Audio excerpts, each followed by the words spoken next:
Tanghaling-tanghali, nakahiga ka pa rin dyan? Bumangon ka na nga dyan! Ayan, ma. Tanghaling-tanghali. Napaiyak na lang ang 2 minute edad na ito nang mahuling nagtutulak umano Ma! Tignan mo to, oh! bahay sa Ano ba yan? tulak umano ng droga sa loob ng isang abandonadong bahay sa Santiago. Ma, tignan mo to. Marami ng kabataan ang nagdodroga. Hay nako! Ibang-iba na talaga ang henerasyon ngayon. Dahil yan sa maling pananaw ng mga kabataan. Inom dito, inom doon. Tambay ng tambay kasama ang mga kaibigang masasama ang impluensya. O ikaw dyan, Santino. Baka ganyan din pinagagagawa mo, ha? Hay nako, huwag kang susunga-sunga sa mga desisyon mo sa buhay. Kung ayaw mong pulutin ka sa kulungan. Ano ba naman yan? Tanghaling-tanghali. Bunga na naman agad ang almusal. Kainis. Huwag kang magdadabog-dabog dito, ha? Pinapayuhan ka lang para sa maganda mong kinabukasan. Emosyon. Ito ay bahagi na ng ating buhay. Subalit, paano kung ang iyong emosyon ang maghahatid sa iyo tungo sa maling desisyon?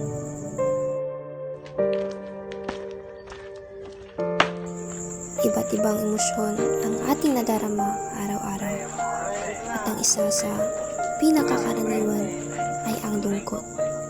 Maraming dahilan tulad ng mga problema sa ating buhay.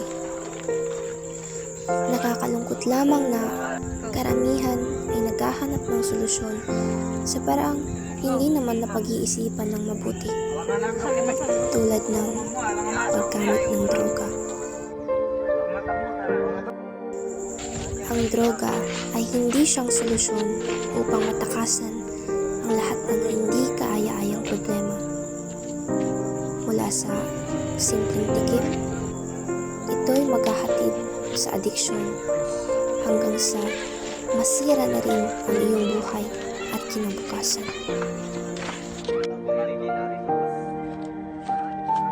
Positive boss, may gumagamit dito.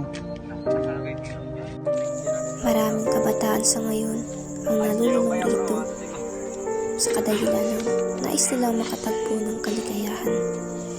Subalit, kasiyahan nga ba ang kanilang matatagpuan? O baka naman, isang mas matinding bagyo ang kanilang kakaharapin. Kasiyahan, pansamantala lamang yan kung ito'y hahanapin mo sa maling paraan.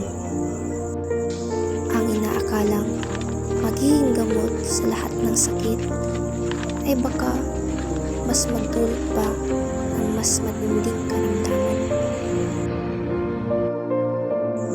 Hindi kailanman magiging tama ang mali at hindi masusolusyonan ang problema sa pamamagitan ng isa pang problema.